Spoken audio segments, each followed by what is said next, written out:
Students, ये video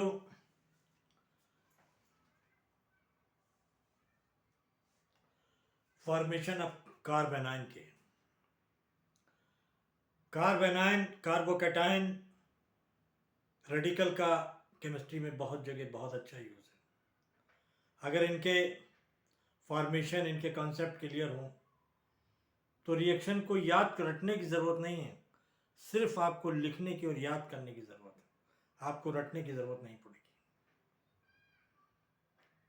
कार्बेनाइन carbon पर negative charge रहता है और बहुत ही रिएक्टिव होता है, very very reactive, very reactive, very reactive for nucleophile reaction. Chemistry में दो ही टाइप के रिएक्शन ज़्यादातर होते हैं, इलेक्ट्रोफिलिक रिएक्शन और न्यूक्लियोफिलिक रिएक्शन। ये बहुत अच्छे न्यूक्लियोफिलिक रिएक्शन देते हैं। अक्सर आप केमिस्ट्री में ग्रिग्नॉड रीजेंट के बारे में पढ़ते आए हैं। ग्रिग्नॉड रीजेंट भी एक कार्बेनाइन है।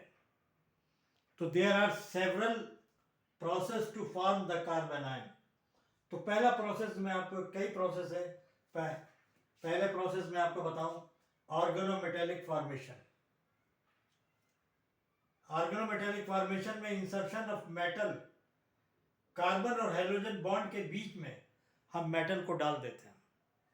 कार्बन और मेटल के बीच में जब हम हाइड्रोजन को कार्बन और हाइड्रोजन के बीच में जब मेटल को डालते हैं तो ये देखिए कार्बेनाइन बनता है। यहां पर जब डालेंगे तो ये कार्बेनाइन बनेगा। ये कार्बेनाइन जो है ग्रिग्नॉड रिएजेंट है, बहुत इंपॉर्टेंट रिएजेंट है जिसका बहुत ज़्यादा यूज़ है। आइए, डीप्रोटोनेशन, कहीं से प्रोटॉन का निकाल देना, किसी से प्रोटॉन को निकाल देना डीप्रोटोनेशन कहलाता है, और किसी को प्रोटॉन देना प्रोटोनेशन कहलाता है। यहाँ पर देखिए मीथेन के साथ NH2 का वेरी स्ट्रॉन्ग बेस है। NH2 एक वेरी स्ट्रॉन्ग बेस है। ये इसके प्रोटॉन को निकाल लेता है। जब इसके प्रोटॉन को निकाल लेता है तो इसका प्रोटॉन अपना हाइड्रोजन, अपना बॉन्डिंग इलेक्ट्रॉन छोड़ देता है और इसको ये कार्बन अपनी तरफ ले लेता है। और ये देखिए यहाँ पर अमोनिया वाली कार्बोनाइन बनता है। ये कार्बोनाइन का स्ट्रक्चर है लोन पेयर, और ये sp3p, क्योंकि लोन पेयर होगा तो वहाँ पर p ऑर्बिटल में, और ये p ऑर्बिटल जो है sp3 हाइब्रिडाइज्ड होता है। ये कार्बन भी sp3 हाइब्रिडाइज्ड होता है। ये कार्बन या तो ये इसको नेगेटिव चार्ज को रखता है या लोन पेयर को रख सकता है। तो देखिए यहाँ पर 107 का एंगल है। sp3 में जनरली टेट्राहेड्रल स्ट्रक्चर बनता है, लेकिन यहाँ और उसका बॉन्ड एंगल 109.5 डिग्री करीब होता है, लेकिन यहाँ पर इसका एंगल 107.5 डिग्री है, क्योंकि ये निगेटिव चार्ज और ये लोन पेयर दोनों ही इलेक्ट्रॉन हैं, एक दूसरे को रिपल्स करते हैं। जब ये एक दूसरे को रिपल्स करते हैं, ये ऊपर रिपल्स करते हैं, तो ये हाइड्रोजन के जो बॉन्ड है इनको पुश करता है, और पुश करने से इनका बॉन्ड एंगल 107.50 हो जाता है। तो ये तो हो गया।